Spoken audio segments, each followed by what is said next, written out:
Multiple pregnancy की दूसरी अहम वजह ज़्यादा उम्र में हमल का ठहरना है। मज़ीद ऐसी वीडियोस देखने के लिए काइंडली मरहम का चैनल सब्सक्राइब कर दें।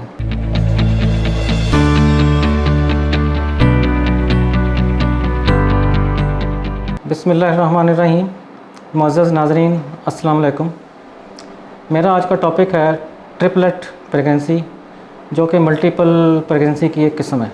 इसकी वजूहात क्या हैं? मुख्तलिफ़ ममालिक में मल्टीपल प्रेगनेंसी, उसमें ट्विन्स भी हो सकते हैं, ट्रिपलेट्स भी हो सकते हैं, 4 बच्चे भी हो सकते हैं, कोई भी तादाद हो सकती है। मगर ये गुज़श्ता 3 दिहाइयों में इसमें नुमायाँ इजाफ़ा देखा गया और इसकी बेसिक वजह है असिस्टेड रिप्रोडक्टिव टेक्निक्स। और चूँकि बाहर के मुल्कों में assisted reproductive techniques easily accessible हैं और ये गवर्नमेंट लेवल पर भी दस्तयाब हैं और चीप हैं, इसलिए वहाँ पे मल्टीपल प्रेगनेंसी का इंसिडेंस काफ़ी ज़्यादा बढ़ गया है। मगर साथ ही साथ वो चूँकि टर्शरी के लेवल पे मैनेज होती हैं तो वहाँ पे इतना कॉम्प्लिकेशन रेट नहीं है।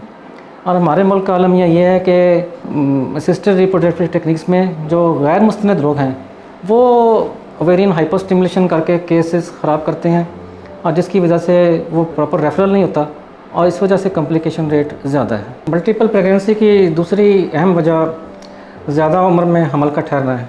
जैसे 35 साल के बाद जब हमल ठहरेगा, एग्स कंज्यूम होते जाएंगे और मेनोपॉज के नज़दीक होती जाएंगी तो फॉलिकल स्टिमुलेटिंग हार्मोन का लेवल बढ़ जाता है। ये वजह कितनी दुरुस्त है, इस पर मज़ीद रिसर्च की ज़रूरत है।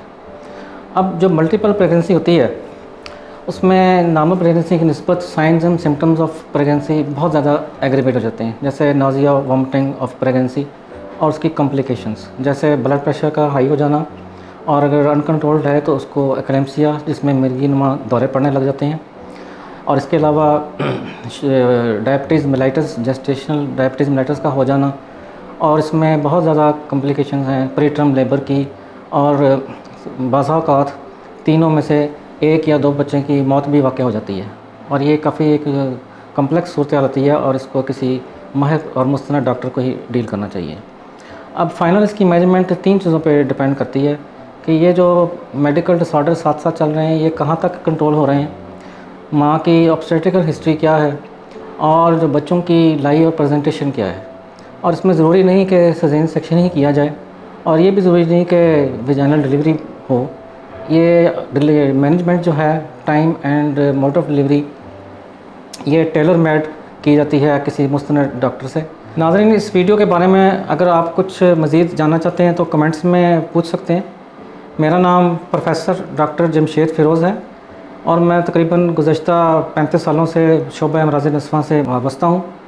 मैं हमीद लतीफ़ मेडिकल सेंटर फ़ेज़ 5 DHA में प्रैक्टिस करता हूँ। अगर आप मुझसे मिलना चाहते हैं तो मरहम के थ्रू ऑनलाइन या क्लिनिक में अपॉइंटमेंट लेके मुझसे मिल सकते हैं।